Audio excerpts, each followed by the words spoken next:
नमस्कार मित्रांनो, दी पॉलिटिक्स चॅनलवर आपल्या सर्वांचं स्वागत आहे. मित्रांनो, आज आपण पाहणार आहोत की बजेट काल मांडलं गेलेलं आहे.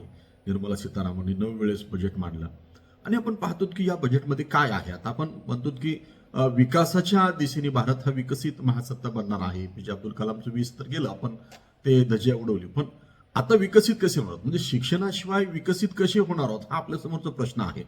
भारतातील शिक्षण प्रणालीस आपण अशा प्रकारे न्याय देणार आहोत का, हाही प्रश्न या राज्यकर्त्यांनी स्वतःला विचारणं गरजेचं आहे.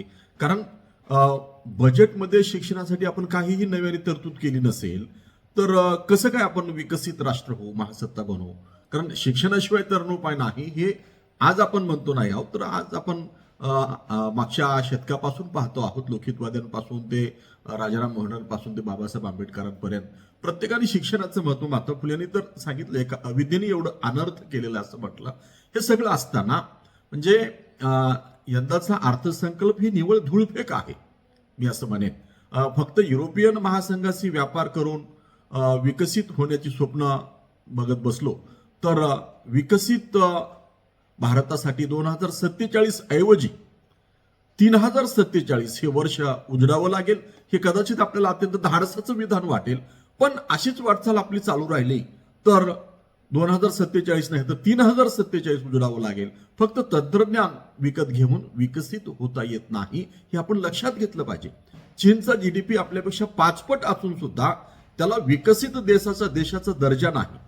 विकसित होण्यासाठी चांगले शिक्षण देखील गरजेचं असते, हे राज्यकर्त्यांनी लक्षात घ्यायला पाहिजे.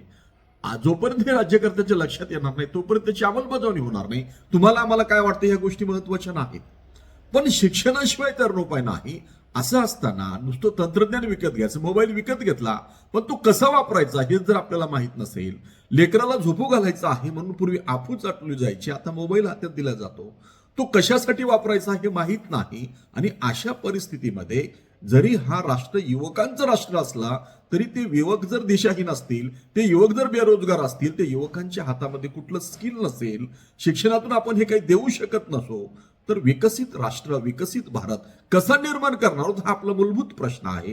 काल बजेटवर चर्चासत्र झालं, परिसंवाद झाला, पण मला वाटलं नाही की कोणी या मुद्द्यावर फार भर दिलेला आहे. आणि म्हणून मला हा व्हिडिओ करावा लागतो आहे की अमेरिका, युरोप खंडातील देश, जपान हे येथील उच्च दर्जाच्या शिक्षण व संशोधनामुळे पुढे आलेले आहेत, हे आपण लक्षात घेतलं पाहिजे. आणि म्हणून या बजेटच्या पार्श्वभूमीवर आपण देशोदेशीच्या शिक्षण पद्धती अभ्यासून पाहिल्या पाहिजेत की तिथं काय चालू आहे, अमेरिकेमध्ये काय चालू आहे, युरोप खंडातील अनेक देशांमध्ये काय चालू आहे, आयर्लंडमध्ये कशामध्ये शिक्षण दिलं जाते आहे, जपानमध्ये उच्च दर्जाचं शिक्षण ज्याला आपण क्वालिटी एज्युकेशन म्हणतो ते कशा पद्धतीने दिलं जात आहे. तेथील सरकारे शिक्षण व संशोधनासाठी मोठ्या प्रमाणावर तरतुदी करतात.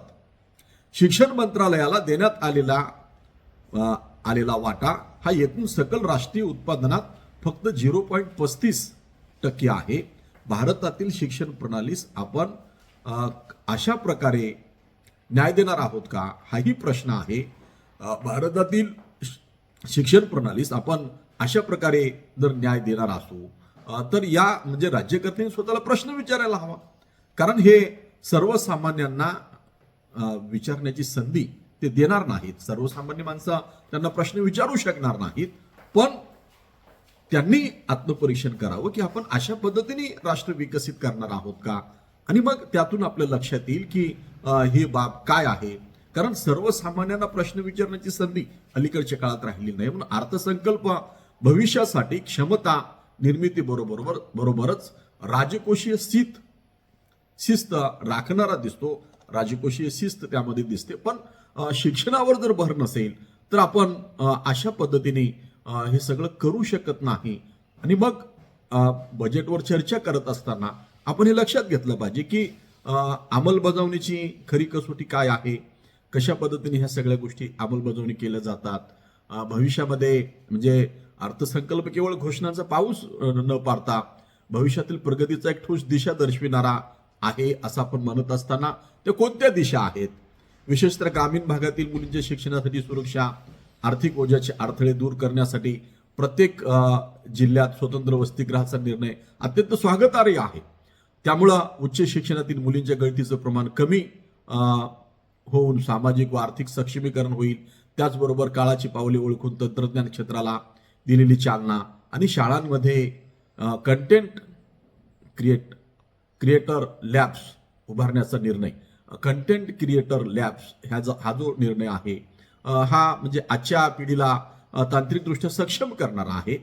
थोडक्यात महिला सक्षमीकरण आणि आधुनिक तंत्रज्ञान दोन आघाड्यावर हा अर्थसंकल्प सकारात्मक बदल घडवू शकतो. मग तो किती घडवू शकतो? आता सारा खेळ ह्या योजनांच्या प्रभावी अंमलबजावणीवर अवलंबून आहे. कारण आपण पाहतो की ती अंमलबजावणीची कसोटी ठरेल. कारण आपल्याकडं विशेष तरतुदी असतात, पण त्या सगळ्या अंमलबजावणीमुळं त्याचा बट्ट्याबोळ होतो.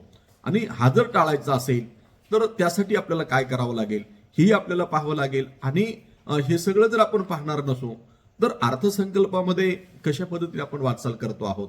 आता आपण कृषीवर काय केलेलं आहे, कृषीमध्ये उत्पन्न आपल्याला कसं वाढवलं पाहिजे, या आधारित शेती जर शेतकऱ्यांना करायची असेल तर त्यासाठी आपण काय कुठल्या योजना आणलेल्या आहेत याही आपल्याला पाहाव्या लागतील. आणि त्या जर आपण केल्या नसू तर शेतकरी आधुनिक कसा होईल. आणि तो जर आधुनिक पद्धतीने उत्पादन वाढवू शकला नाही तर रोजगार उपलब्ध होणार नाही. रोजगार उपलब्ध झाला नाही तर शेतकऱ्यांना रोजगार मिळणार नाही. शेतकऱ्याला रोजगार मिळाला नाही तर एकंदरीत राष्ट्र विकसित होणार नाही. असं ते चक्र आहे.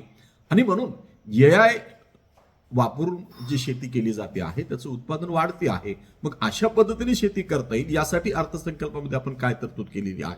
आपण आता कृषी प्रधानतेकडून उद्योग प्रधानतेकडून आपण स्मार्ट सुखसोयीयुक्त अर्थसंकल्पाकडे जातो आहोत असं म्हणत असताना आपल्याला हे बघावं लागेल की शेतकऱ्यांचं उत्पन्न किती वाढवण्यासाठी प्रयत्न केला जातो आहे आणि मग ते वाढवण्यासाठी काय प्रयत्न केला पाहिजे आणि तो या अर्थसंकल्पामध्ये काय आहे हेही आपल्याला पाहावं लागेल. आणि ते न पाहता आपण जर वरवर असं हे करत राहू तर खऱ्या अर्थाने न्याय देणारा अर्थसंकल्प आपण सादर केलोत का याचा विचार राज्यकर्त्यांनी जर करून पाहिला तर त्यांच्या असं लक्षात येईल.